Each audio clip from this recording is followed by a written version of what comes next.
బోలే బాబా. అది కూడా నిజంగా నాకు భలే నవ్వొచ్చిందబ్బా బోలే బాబా కంపెనీ గురించి మాట్లాడుతూ ఉంటే.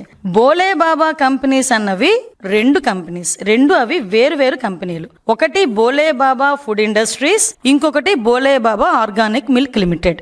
ఇందాక చాలా ఎటకారంగా హెరిటేజ్ ఇక్కడ అదే కదా, విజయవాడలో అదే కదా, వైజాగ్ లో హెరిటేజ్ అదే కదా, దాన్ని మారిద్దా అంటాడు.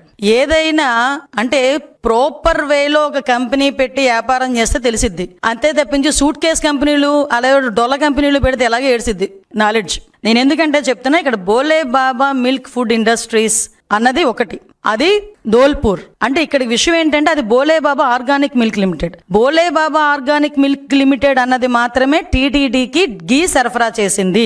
అదే ఈ రోజు సిబిఐ మన ఛార్జ్ షీట్ లో కూడా వన్ ఆఫ్ ద అక్యూజ్డ్ కింద ఈ రోజు ఆ స్కామ్ లో ఉన్నట్టుగా ఉంది. కానీ ఈ బోలే బాబా మిల్క్ ఫుడ్ ఇండస్ట్రీస్ ఏదైతే ఉందో అది ఏ రోజు కూడా మిల్క్ గీ అన్నది టీటీడీకి సప్లై చేయలేదు. అది ఫస్ట్. సెకండ్ ఇష్యూ, ఈ బోలే బాబా మిల్క్ ఫుడ్ ఇండస్ట్రీస్ ఏదైతే సప్లై చేయలేదో ఆ కంపెనీ 2004లో స్థాపించబడింది.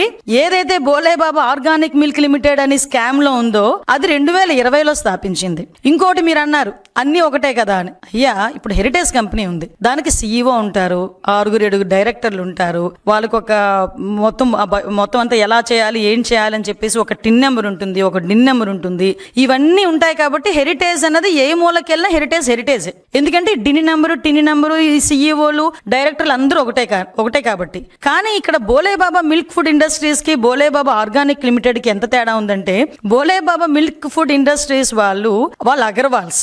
ఇక్కడ బోలే బాబా ఆర్గానిక్ మిల్క్ లిమిటెడ్ అంటే ఎవరైతే స్కామ్ లో ఉన్నారో వాళ్ళు జైన్స్. ఆ జైన్స్ పేరుతోనే ఛార్జ్ షీట్ లో కూడా వాళ్ళ మీద అక్యూజ్డ్ రాసి ఉంది. ఒకసారి చూడండి.